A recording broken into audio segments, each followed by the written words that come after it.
Olá a todos, eu sou Eduardo Stefan, neurologista, né, especialista, né, em doenças neuromusculares, que também faço parte da ABRAME, Associação Brasileira de Miastenia. E aproveito, né, essa parceria com a Casa Hunter de divulgação da doença miastenia graves, aproveito para convidar pacientes, familiares a participarem, né, da associação da ABRAME. É um prazer estar aqui nessa parceria, falar sobre a doença, divulgar a doença, esclarecer e informar. Então, a miastenia gravis é uma doença de junção neuromuscular. E, como tal, né, para a gente falar dela, eu acho importante a gente falar sobre junção neuromuscular e o que é a junção neuromuscular. A junção neuromuscular é uma conexão entre neurônio e fibra muscular, né? Essa conexão, para que o impulso nervoso do neurônio se transforme em uma contração de fibra muscular, há necessidade de uma estrutura especializada que faça essa conexão, essa comunicação. Essa estrutura é a junção neuromuscular, ou seja, ela é uma sinapse. Não é uma sinapse normal entre dois neurônios, mas é uma sinapse especializada, com uma série de complexos proteicos que unem uma fibra nervosa, um neurônio, a uma célula totalmente diferente, que é uma fibra neuromuscular. Então, essa aqui é uma representação de como é a junção neuromuscular normal, né? Então, você tem aqui o finalzinho do nervo, chamado de nervo terminal, e um espaço pequenininho que é chamado de espaço sináptico ou fenda sináptica. E do outro lado tem uma outra membrana. Então aqui nós temos a membrana pré-sináptica, que é a membrana do nervo. Temos o espaço sináptico e depois tem uma outra membrana que é a membrana pós-sináptica, que já é a membrana da fibra muscular. Então, para que a fibra muscular contraia, é preciso que entre sódio pelos canais de sódio aqui, que na verdade são receptores de acetilcolina. Como assim? Então, eles são estruturas que, quando se liga a acetilcolina, elas se abrem para entrar sódio. Então, se você conseguir abrir canais o suficiente, você acaba desencadeando uma série de processos que vão culminar na contração muscular. Ou seja, se você abrir receptores o suficiente, se acetilcolina o suficiente, se ligar no receptor de acetilcolina o suficiente, a fibra muscular vai contrair, certo? Então, o impulso nervoso chega no nervo terminal, que a gente fala, e isso, né, que é uma despolarização de membrana, o impulso em si é essa despolarização, então essa mudança de voltagem faz com que canais de cálcio se abrem, entra cálcio no nervo terminal. Esse cálcio faz com que vesículas de acetilcolina se fundem à membrana do nervo e aí cai a acetilcolina justamente ali no espaço sináptico e aí ela se encontra um receptor, e quando duas acetilcolinas se ligam a um receptor, ele se abre e entra sódio. Isso acontece em vários receptores, entra muito sódio e, como eu disse, leva à contração muscular da fibra, certo? Então, a miastenia gravis que nós vamos falar é o distúrbio de junção neuromuscular mais comum. O nome, né, não diz muito, ela é uma junção de um sufixo grego com sufixo latim, mas em latim, mas o que ela quer dizer, fraqueza muscular ou fraqueza de músculo, não ajuda muito a gente entender o que é a doença, mas é daí que vem o nome.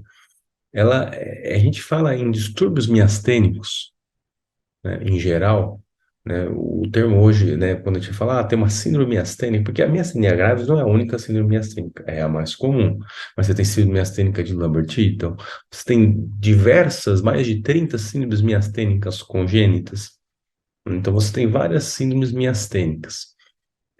Quando você reserva esse termo, síndrome miastênicas, para distúrbios de junção neuromuscular.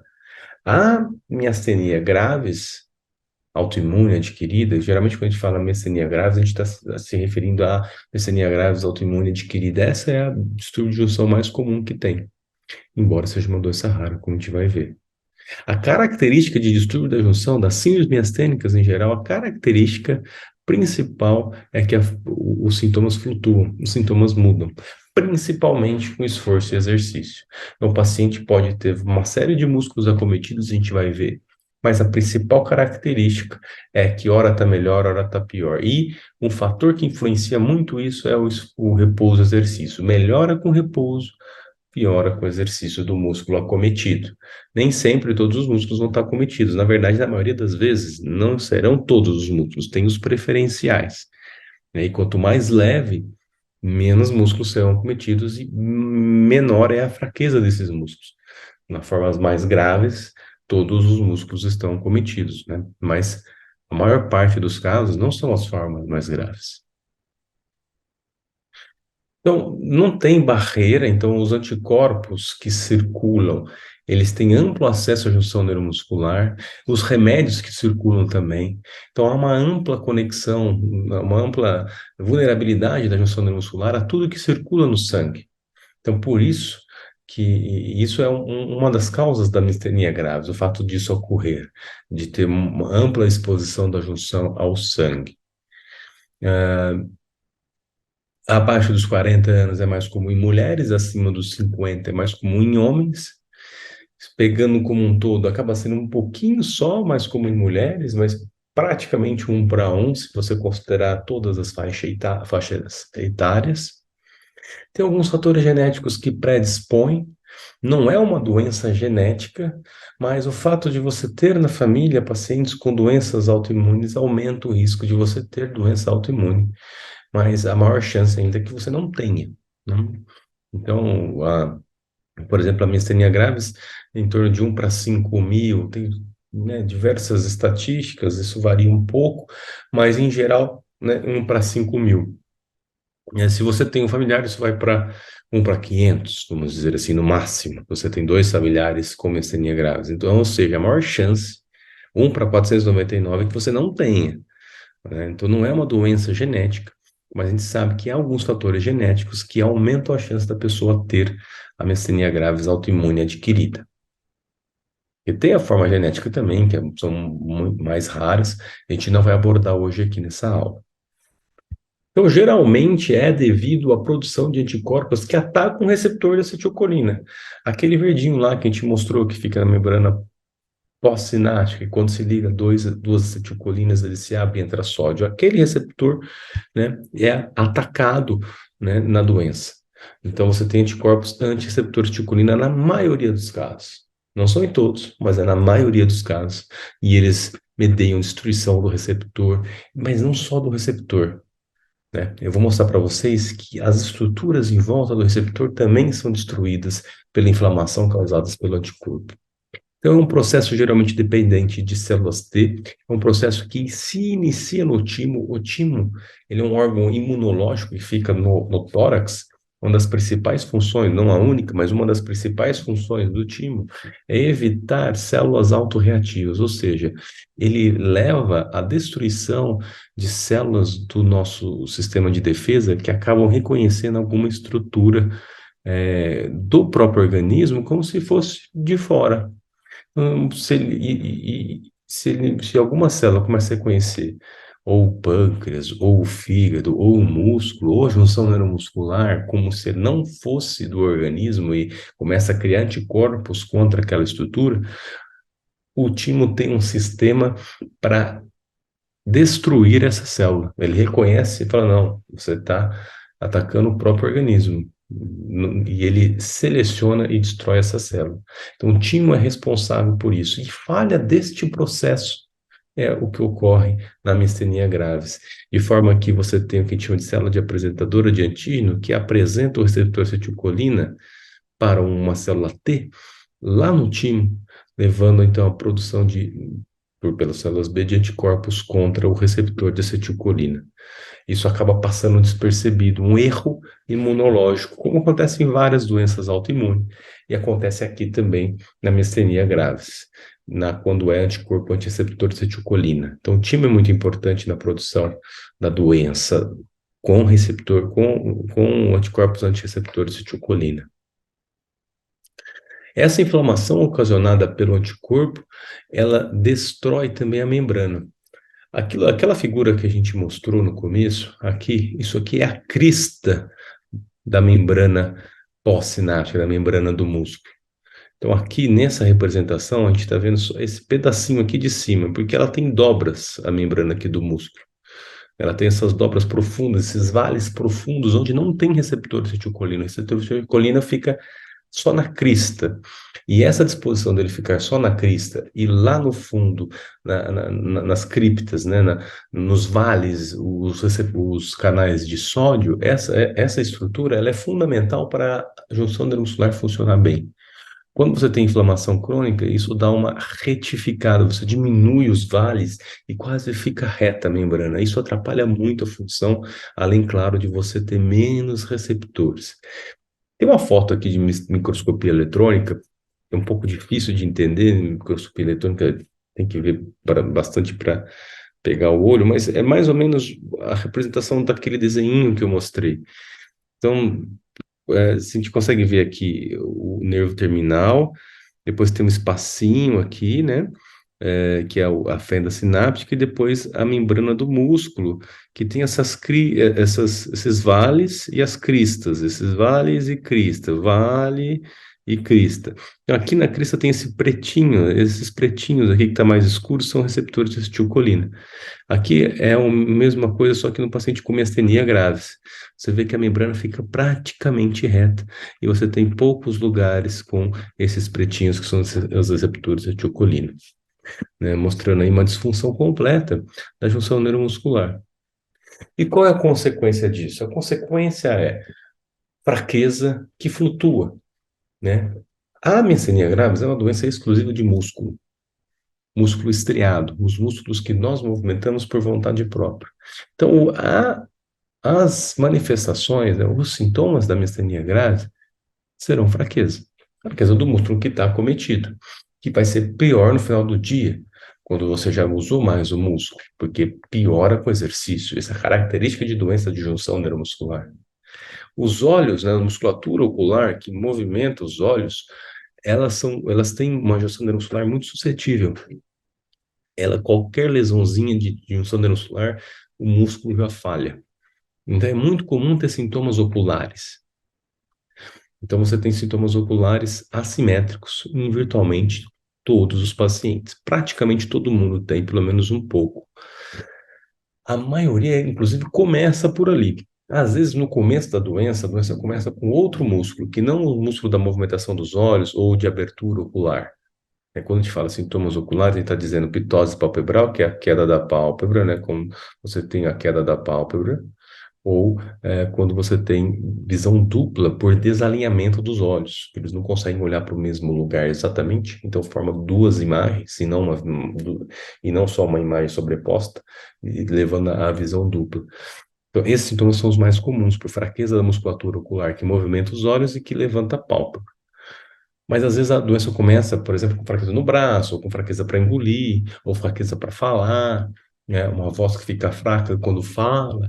Então, às vezes ela começa de outro jeito, mas aí com a evolução da doença surge os sintomas oculares praticamente em todo mundo. Mas 2/3 do caso, mais de 65% dos casos, começa com sintomas oculares, esse é o típico. 10 a 15% fica restrita à musculatura ocular, ou seja, só fica ali mesmo. É tão leve que só acomete essa musculatura, que é a mais sensível, vamos dizer assim. Então, essa é a forma mais leve e mais tranquila, né, no sentido de que não tem risco à vida da miastenia graves, porque é só sintoma ocular. É claro que visão dupla atrapalha muito o paciente, né? A gente precisa muito da visão para ler, para dirigir, para exercer nossos trabalhos, na maioria das vezes, né? Na totalidade das vezes, a gente precisa da visão funcionando bem. Então, eu não estou dizendo que não incomoda, que não atrapalha o paciente, pelo contrário. Estou só dizendo que é a forma mais leve possível da miastenia, é quando ela só acomete musculatura ocular, certo? Geralmente com dificuldade de abrir os olhos e com a diplopia, que a gente fala que é a visão dupla, certo? Isso é o normal, tem os dois. Pode ter só diplopia ou só pitose, pode ter só os dois, só um dos dois também, em casos ainda mais leves, mas o normal é ter os dois.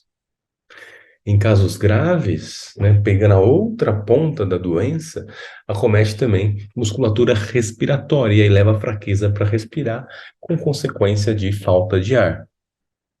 O normal a doença começa, ela vai piorando ali até 2 anos, no máximo 3 anos. O normal é ela piorar o máximo dela no primeiro ano de doença, e depois disso ela já mostrou quem que ela é. Se o paciente começou ocular e não deixou de ser ocular no primeiro ano, dificilmente ele vai ser, vai ter outras manifestações extraoculares, vai ser a forma generalizada que a gente fala. Mas depois de 3 anos, então, aí é praticamente muito raro, né? Impossível, a gente não fala muito da medicina, mas é muito, muito raro. Depois que a doença estabiliza, você tem ainda altos e baixos com os fatores de flutuação, né, que a gente fala, porque não é só o repouso e exercício. Há outros fatores que classicamente atrapalham, influenciam a miastenia, piorando a fraqueza aonde há.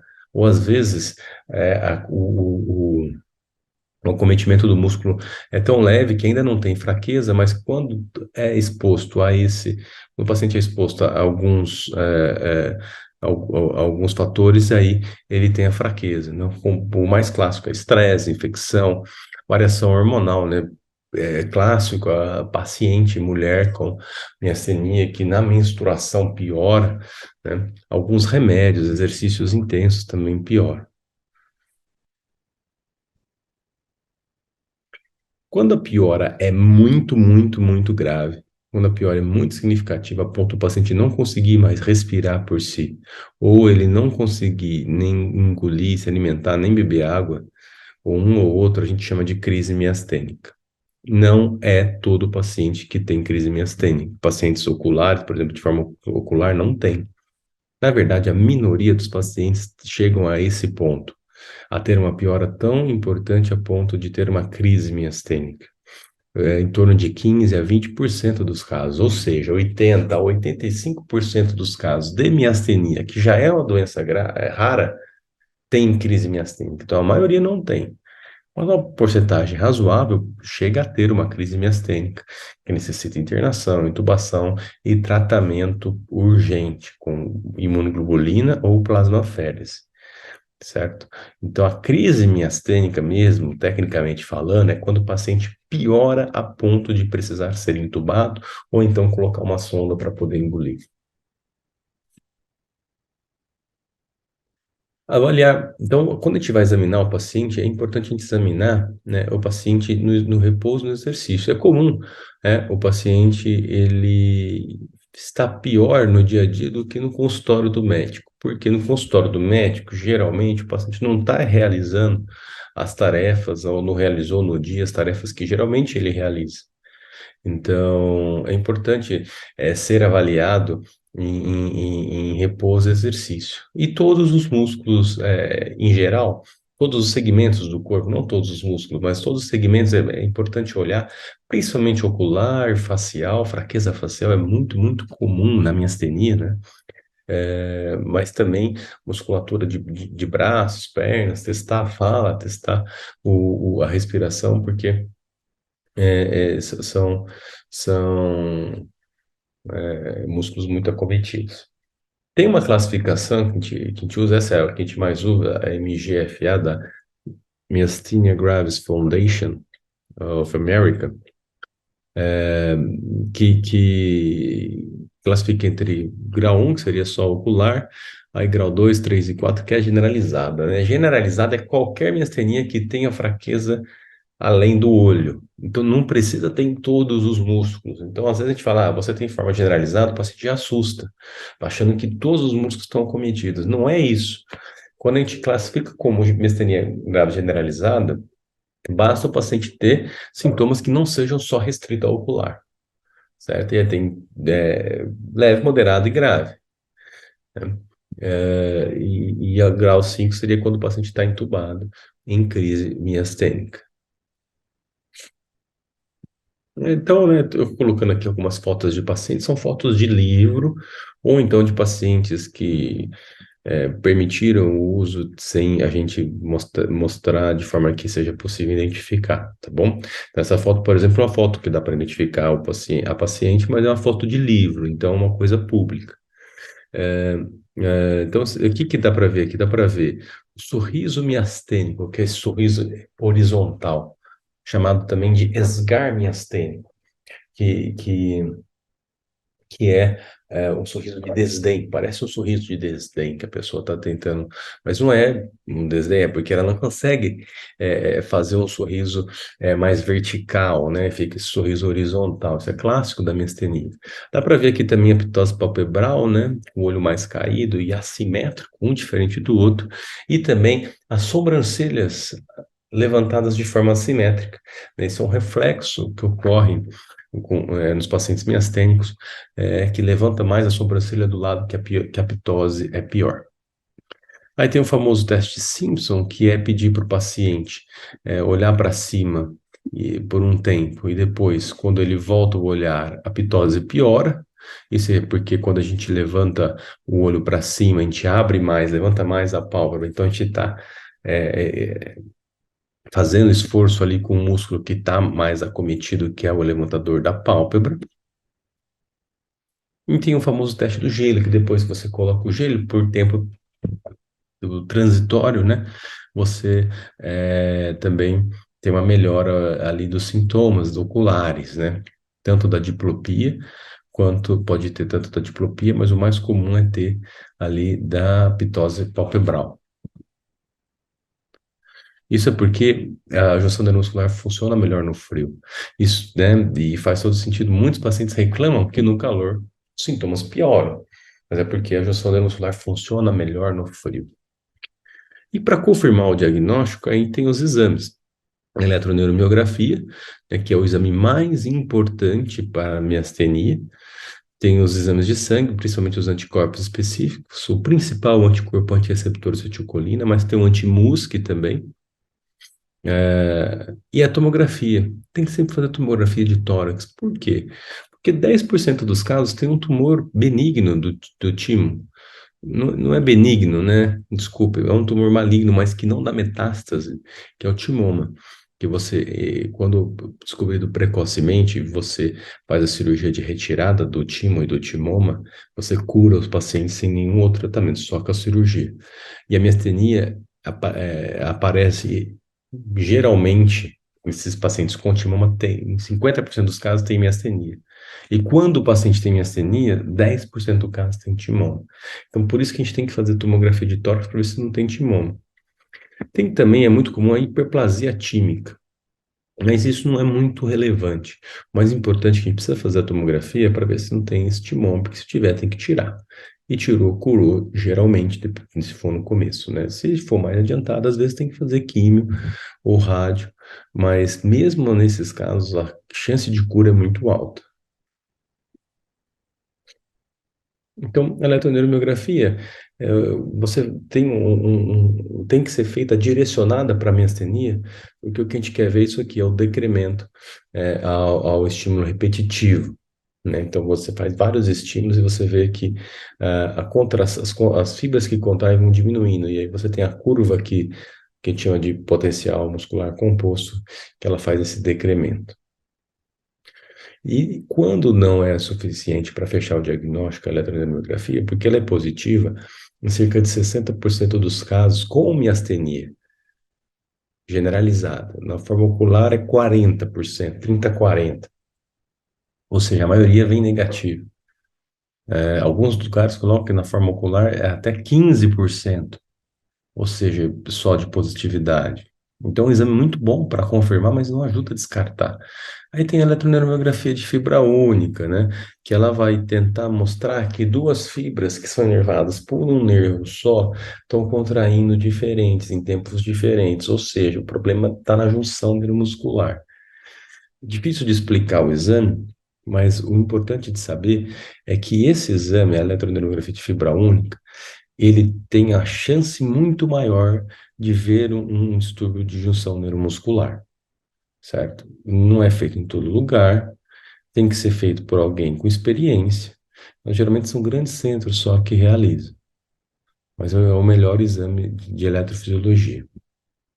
E tem os anticorpos. Então, geralmente, a gente orienta dessa forma para fechar o diagnóstico. Então, tudo começa com o quadro clínico compatível. Tem que ter um quadro clínico compatível, por isso que tem que passar com o neurologista. O neurologista tem que ver, entender como a doença está se encaminhando, examinar o paciente e ver, não, realmente é um quadro clínico compatível, seja miastenia graves ocular ou generalizada. Aí você testa o anticorpo, né? Começa com o antirreceptor acetilcolina. Se ele for positivo, já está feito o diagnóstico. Não precisa fazer nem eletroneuromiografia, basta o anticorpo. Se ele não for positivo, você pode testar o MUSC. Se também não for positivo, eletroneuromiografia convencional com estimulação repetitiva para ver o decremento, que é uma eletroneuromiografia convencional, mas ela precisa ser feita direcionada. Então, no pedido, ou então quando for fazer o exame, avisar quem faz o exame que é para isso. Porque às vezes tem lugar que não faz os testes para miastenia, né? Se você não pedir. Ele faz uma eletromiografia mais básica, sem a estimulação repetitiva. Aí, se ela também não tiver um decremento maior que 10%, que é o que diz que tem distúrbio de junção, aí você faz a fibra única. Se ela não vier positivo, não é impossível, principalmente em casos oculares, às vezes acontece, mas vale a pena você considerar outro diagnóstico.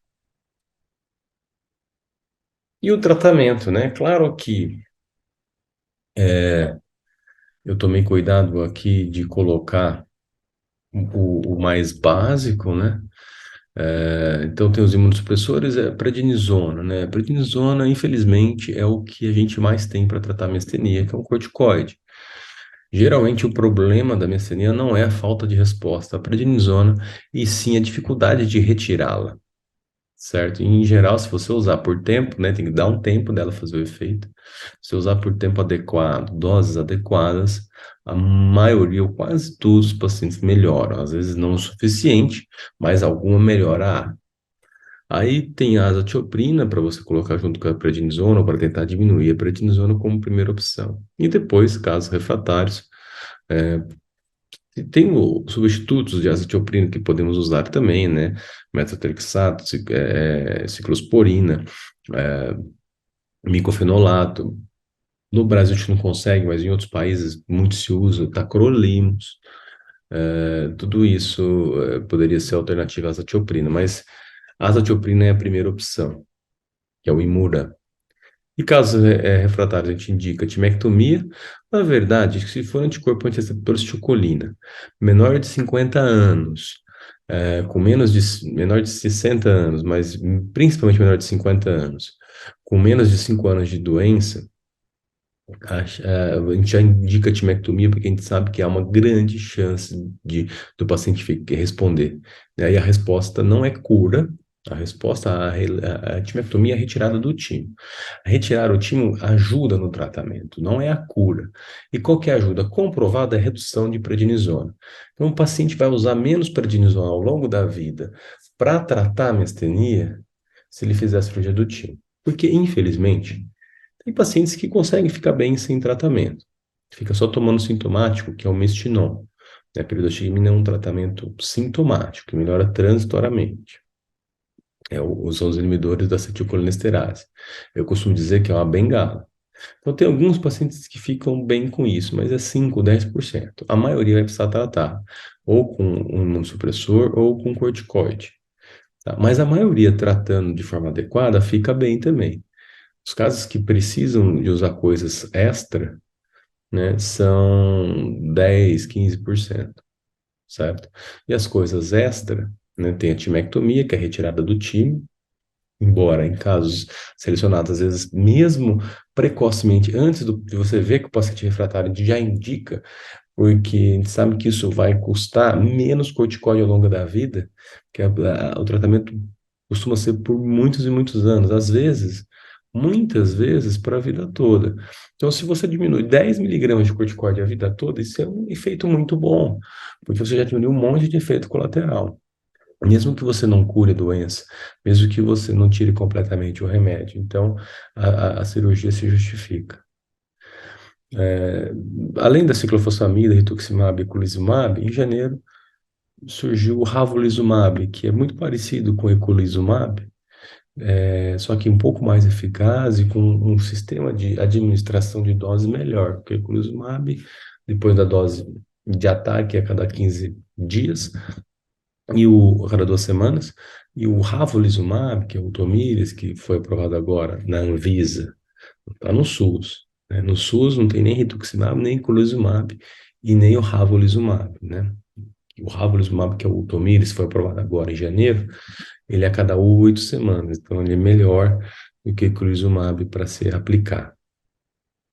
E quando tem as exacerbações e as crises miastênicas, aí a imunoglobulina ou plasmaféresis. Bom, claro que a ideia não é fazer nada, ensinar como tratar, nem colocar algoritmos, é mais para ter uma noção de como funciona. E aqui, né, tem as famosas medicações contraindicadas, né, no site da Brahmi costuma ter uma tabelinha lá. Eu gosto de dizer que não precisa criar uma paranoia com isso. Tem os remédios mais importantes, que é importante você evitar, mas não é uma coisa que se tomou vai morrer. Não é isso. A maioria dos remédios que estão aqui, a maioria dos pacientes que estão compensados toleram sem problema. Mas se o paciente está ruim, a maioria dos remédios que estão aqui piora mais um pouquinho. Mas aquele paciente que está quase em crise miastênica, piora mais um pouquinho, ele vai para crise. Então, esse é o paciente que tem que tomar cuidado com qualquer coisa.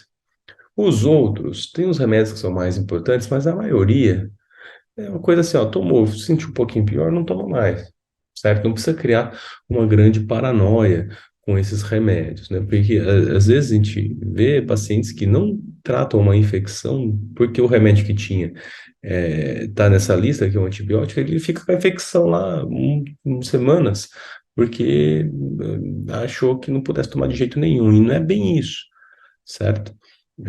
Então, é sempre bom você, né, discutir o uso dos remédios com o médico que está conduzindo o caso. Essa que é a verdade, né? Principalmente o neurologista que tem experiência em mão com miastenia. Certo? Então é isso que eu queria dizer. Eu volto aqui a agradecer o convite e essa parceria de poder divulgar a doença e gostaria de estimulá-los também a procurar a Associação Brasileira de Miastenia. Um abraço a todos, até a próxima.